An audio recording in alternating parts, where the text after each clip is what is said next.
नमस्कार, मैं हरि। आप देख रहे हैं डिजिटल न्यूज झारखंड। आज जानते हैं झारखंड के प्रमुख खबरों के बारे में। इससे पहले इस छोटी सी निवेदन की वीडियो को एक लाइक अवश्य कर दें। आपका लाइक करना ही हमारा मेहनत का फल होता है। तो चलिए शुरू करते हैं आज की पहली और बड़ी खबर से। खतियानी जोहर यात्रा के दौरान सीएम हेमंत सोरेन ने 1932 मुद्दे पर बीजेपी को घेरा, विपक्ष को दिया झारखंड विरोधी करार। आपको बता दूं कि मुख्यमंत्री हेमंत सोरेन की खतियानी जोहर यात्रा सोमवार को गुमला से शुरू हुई। यात्रा को संबोधित करते हुए मुख्यमंत्री ने कहा कि पूर्व की सरकार 1985 बिल लेकर आई थी। ओबीसी आरक्षण को इन्होंने 14% किया था। हमने 1932 खतियान विधेयक व ओबीसी को 27% आरक्षण विधेयक विधानसभा से पारित कराया है, जिसे केंद्र सरकार को भेजा जाएगा। यही देख झारखंड विरोधी विपक्ष परेशान है। बता दो, मुख्यमंत्री ने कहा है कि जब हमारे वीर क्रांतिकारी आदिवासी मूलवासी अपने हक की लड़ाई लड़ रहे थे, राज्य की मांग कर रहे थे, तो कहते थे कैसे लड़ेंगे, लड़ के लेंगे। झारखंड में अथक संघर्ष के बाद अपना राज्य मिला है, मगर 20 साल राज करने वाले षड्यंत्रकारियों ने लोगों को सिर्फ शोषण किया है। सीएम ने कहा कि झारखंड राज्य अलग हुए 20 साल से भी अधिक हो गया है। इसमें 15 से 16 साल भाजपा ने शासन किया है। उस सरकार ने राज्य को खोखला कर दिया है। 5, 10, 15, 20 साल से लोग अपने अधिकारों के लिए ब्लॉक व ऑफिस चक्कर लगाते लगाते थक जाते थे। हमने व्यवस्था को बदला और लोगों के द्वार पर शासन प्रशासन को भेजा। तो इधर हेमंत सोरेन ने कहा है कि पेट्रोल 40 से 50 रुपए लीटर मिलता था, अब 100 रुपए लीटर मिल रहा है। पहले 90 रुपए प्रति किलो मिलती थी दाल, अब 150 से 200 रुपए प्रति किलो मिल रही है दाल। आपको बता दूं कि गैस सिलेंडर का दाम भी 300 से 400 रुपए बढ़ाकर 1100 रुपए हो गए हैं। ट्रेन में टिकट भी महंगा हो गया है। कई चीजें महंगी हो गई है। यह भाजपा सरकार की देन है। उन्होंने कहा कि हमारी सरकार आपके लिए योजनाबद्ध तरीके से काम कर रही है। विपक्ष व्यवस्था, शिक्षा व्यवस्था, पानी, बिजली, सड़क, रोजगार व फोकस कर काम कर रहे हैं। मौके पर मंत्री सत्यानंद भोक्ता, विधायक सुसारन हीरो सहित कई बड़े नेता शामिल थे।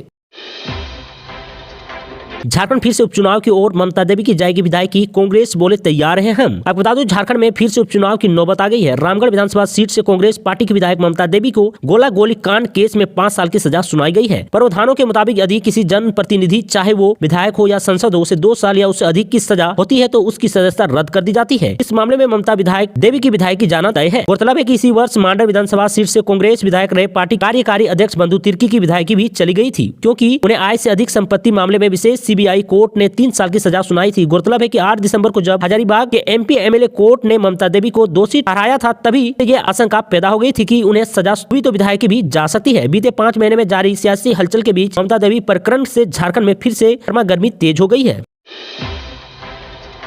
झारखंड में पारा शिक्षकों के लिए आयोजित होगी आकलन परीक्षा, 30 दिसंबर तक लिए जाएंगे आवेदन। आपको बता दूं कि झारखंड में पहली बार पारा शिक्षकों के लिए आकलन परीक्षा होने वाली है। इसके लिए आवेदन करने की आखिरी तारीख 30 दिसंबर है। परीक्षा में सफल होने वाले पारा शिक्षकों के मानदेय में 10% की बढ़ोतरी की जाएगी। आपको बता दूं कि आकलन परीक्षा जैक लेगी। माना जा रहा है कि इस संबंध से जल्द ही अधिसूचना जारी की जाएगी। फिलहाल परीक्षा की तारीख घोषित नहीं की गई है। बता दूं कि झारखंड में पहली बार आयोजित हो रहे आकलन परीक्षा की तैयारी पूरी हो गई है। राज्य सरकार के द्वारा सहायक अध्यापक यानी पारा शिक्षक की पहली आकलन परीक्षा जनवरी के अंत में आयोजित करने का निर्णय लिया गया है। इसके लिए आवेदन 30 दिसंबर तक जमा होगा। परीक्षा में सफल पारा शिक्षकों के मानदेय में 10% की बढ़ोतरी की जाएगी। तो वही परीक्षा आयोजित करने की जिम्मा जैक को दिया गया है, जो जल्द ही इस संबंध में अधिसूचना जारी करेगा। आकलन परीक्षा में सामान्य वर्ग शिक्षकों के लिए 40% और आरक्षित वर्ग के शिक्षकों के लिए न्यूनतम 35% अंक लाना अनिवार्य होगा। कक्षा 1 से 5 तक के शिक्षकों के प्रश्न का स्तर मैट्रिक और कक्षा 6 से 8 के लिए ग्रेजुएशन स्तरीय होगा। एक शिक्षक को आकलन परीक्षा में शामिल होने के लिए 4 अवसर मिलेगा। परीक्षा में शामिल नहीं होने पर शिक्षकों का एक अवसर समाप्त हो जाएगा। आपको बता दूं कि आकलन परीक्षा में जिन पारा शिक्षकों के प्रमाण पत्र सत्यापन की प्रक्रिया पूरी हो गई है, वही शामिल हो सकते हैं। राज्य में कुल 61,148 पारा शिक्षक कार्यरत है। इनमें से 14,042 पारा शिक्षक टेट यानी शिक्षक पात्रता परीक्षा सफल है, जिन्हें आकलन परीक्षा में बैठने की जरूरत नहीं है। 30 दिसंबर तक जैक के वेबसाइट पर परीक्षा फॉर्म भरे जाएंगे।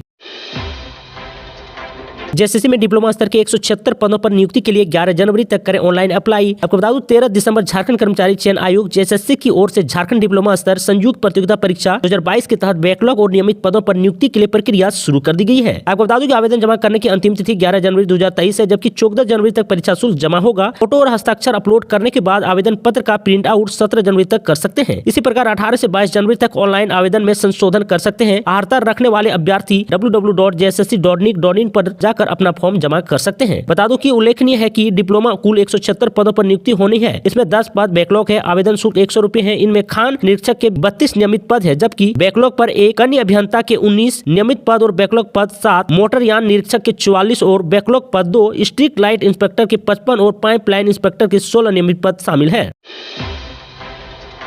झारखंड सरकार ने पारा शिक्षकों के लिए सौगात की बौछार कर दी है। आश्रितों को मिलेगा ईपीएफ का लाभ। आपको बता दूं कि झारखंड के 61,000 पारा शिक्षक सहायक अध्यापक को ईपीएफ का लाभ 1 जनवरी 2023 से दिया जाएगा। झारखंड शिक्षक परिषद के प्रस्ताव को शिक्षा मंत्री जगन्नाथ महतो ने स्वीकृति दे दी है। ईपीएफ के लिए 6% राशि सरकार व 6% पारा शिक्षक देंगे। शिक्षा मंत्री ने सोमवार को अवश्य कार्यालय में पदाधिकारियों के साथ बैठक में ये बात कही है। इस मौके पर उन्होंने विभागीय कार्यों की समीक्षा की। फैसला हुआ कि पारा शिक्षकों के कल्याण कोष गठन की प्रक्रिया भी जल्द पूरी की जाएगी। शिक्षक व सेवा काल में निधन होने पर आश्रित को 5 लाख रुपए दिए जाएंगे। इसके अलावा कल्याण कोष से आवश्यकता अनुरूप बच्चों की पढ़ाई और इलाज के लिए भी राशि लेने का प्रावधान किया गया है। बता दूं कि बैठक में निर्णय लिया गया है कि राज्य के लगभग 3000 शिक्षकों की वेतन विसंगति भी दूर की जाएगी। राज्य में लगभग 3000 ऐसे पारा शिक्षक कार्यरत है जो अपनी नियुक्ति के अनुरूप टेट सफल नहीं है। कई पारा शिक्षक ऐसे हैं जो कक्षा 1 से 5 के लिए शिक्षक पात्रता परीक्षा में सफल है, लेकिन कक्षा 6 से 8 में पढ़ा रहे हैं। इसी प्रकार ऐसे शिक्षक भी हैं जिनकी नियुक्ति तो कक्षा 6 से 8 के लिए हुई है, लेकिन कक्षा 1 से 5 में पढ़ा रहे हैं। निर्णय लिया गया है कि ऐसे पारा शिक्षकों को कक्षा के अनुरूप समायोजित किया जाएगा। इस अवसर पर स्कूली शिक्षा एवं साक्षरता विभाग ने सचिव के रवि कुमार और जैक अध्यक्ष डॉक्टर अनिल कुमार महतो समेत अन्य पदाधिकारी उपस्थित थे। रांची में सुषमा बड़ाई की हत्या का प्रयास, पुलिस ने मामले की जांच के लिए एसआई गठित की। आपको बता दूं कि झारखंड की राजधानी रांची में मंगलवार को शहनाज चौक के और हरमू चौक के बीच सुषमा बड़ाई को बदमाशों ने गोली मार दी। बताया जा रहा है कि सुषमा पर उस वक्त हमला हुआ जब वह अपने बॉडीगार्ड के साथ जा रही थी। बता दूं सुषमा को गंभीर हालत में रिम्स में भर्ती कराया गया है। पुलिस आरोपितों की तलाश कर रही है। रांची पुलिस ने सुषमा बड़ाई की हत्या के प्रयास मामले की जाँच के लिए SIT गठित की है। रांची पुलिस ने इस मामले की जाँच के लिए 2 DSP और कई निरीक्षकों वाली एक SIT का गठन किया है। सुषमा IPS PS नटराजन के खिलाफ केस दर्ज कराने के बाद चर्चा में आई थी। सुषमा ने 2005 में झारखंड के तत्कालीन IG PS नटराजन के खिलाफ यौन शोषण का मामला दर्ज कराया था। इस मामले में PS नटराजन को बर्खास्त कर दिया गया था। बता दूं कि हादसे के बाद मौके पर अफरा तफरी मच गई। तड़ातड़ गोलियां चलने से इलाके में हड़कंप मच गया। बताया जा रहा है कि ये घटना सुबह करीब 9:30 बजे के आसपास हुई है। रांची के आरगोड़ा थाना क्षेत्र के शहनाज चौक के पास आरोपियों ने सुष्मिता पर गोली चलाई थी। वारदात को अंजाम देने के बाद आरोपित मौके पर फरार हो गए हैं। पुलिस आरोपितों की तलाश के लिए वारदात के आसपास लगे CCTV फुटेज खंगाल रही है। ऐसे ही झारखंड की तमाम बड़ी खबरों को जानने के लिए चैनल को सब्सक्राइब अवश्य कर लें ताकि झारखंड के हर छोटी बड़ी खबर आप तक पहुंचा सकें। आज के लिए इतना ही। जय हिंद, जय भारत, धन्यवाद।